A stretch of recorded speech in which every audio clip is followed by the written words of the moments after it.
This week in Look, That's Where the Rich People Live. Bazooka. Bazooka is a word which is fun to say. It also has an onomatopoeic quality to it, which is a word which I definitely cannot spell. A bazooka is it's an anti-tank weapon which was developed during World War II. If you've ever played any first-person shooter on a computer game, then you may, when you come across a bazooka or an analogue to a bazooka, if you're playing Halo and it's just some big gun that shoots big rounds and blows big things up, then there will always be accompanied fist pumping when you find it. Yes, yes, yes. And then probably immediately blowing yourself up. At least that's how it goes for me. I mean, I don't know about you. The word bazooka, because of its fun and impactful and almost onomatopoeic qualities, has also been used to describe other things in the world or other parts of people in the world. I'm not going to cover that here. However, I do think that it should be used to describe maybe a part of a man as well, because of its impactful qualities, because of its onomatopoeic qualities. So maybe it should be used to describe bollock. If you're a member of the Urban Dictionary community, you can have that one for free. Actually, probably won't, because the Urban Dictionary is completely dominated by young men, it seems, who write about breasts a lot. Go on, prove me wrong. Go on, prove me wrong.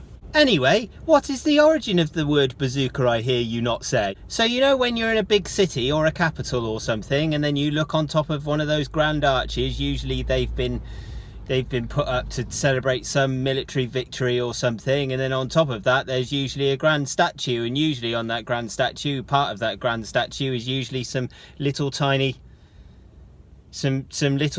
angels that like cherubs or something, and they usually have a very long trumpet thing. This is because that's what you would use to herald things. It's what a herald would carry. It's how you would announce news. If you've ever watched a medieval drama of any type or description, that da da da da da da da before someone comes, it like the knight comes in, or some other bellend from the past comes in and to say some news. That's the trumpet that they use. It's called, in this country, it's called a fanfare trumpet. In Holland, however, it was called a bazuin. Now things get a little bit unclear here, so we're going to have to take a little bit of a leap together between bazuin and bazoo, which apparently came from bazuin and was a term used to describe someone who was mouthy. A bazoo, which is also a fun word to say. Bazoo. Next time someone's being a bit mouthy in your vicinity, call them a bazoo and see what happens. Don't do that. I don't want to get you. I don't want to get you punched or something. But I mean, maybe say it to a friend in jest.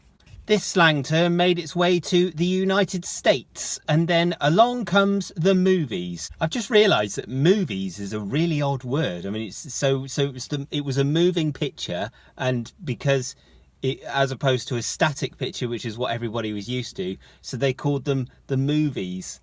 Isn't that? I mean, that's kind of interesting and not interesting all at the same time, right? Anyway, remember those times before? In the before times when movies were the bad people, when movies were the bad guys in our cultural landscape, where did we get all of our dank memes? How did I get by without GIFs or show reels of my favourite vines? There wasn't any internet, I can tell you. Anyway, movies. In the United States, there was a comedian called Robin Bob Burns. Bob Burns invented an instrument called the bazooka. He invented it sometime in the 1910s and then used it in his movies from like the 1930s up until 47 apparently. It's likely that he named this instrument after a bazoo, a mouthy person. However, it is not clear whether he knew what the etymology of the word bazoo was. So interestingly, he named his trumpet after a mouthy person that was named after a trumpet. And then 2 world wars happen, and tanks happen, and weapons that need to be developed to counter tanks happen. The main anti-tank counter weapon was a portable rocket launcher called the M1. Reportedly, when this weapon was being tested in front of a brigadier general, he was a fan of or was familiar with the films of Bob Burns and remarked on how this new weapon looked like Bob Burns' comedy instrument, the bazooka. And the name stuck. So there you go, medieval trumpets to 4-foot long anti-tank killing machines via a comedy instrument. Comment and subscribe and like, or just get on with your life. I mean, do whatever you want. I mean, what I would ask though is I also write short stories. I will probably link them at the end of this video, or you can find them in the playlist marked Puzzle Writer Originals. Go and check them out. Some of them are funny, some of them are not funny, some of them aren't very good. I don't know, or get on with your life. Whatever you want to do. Bye!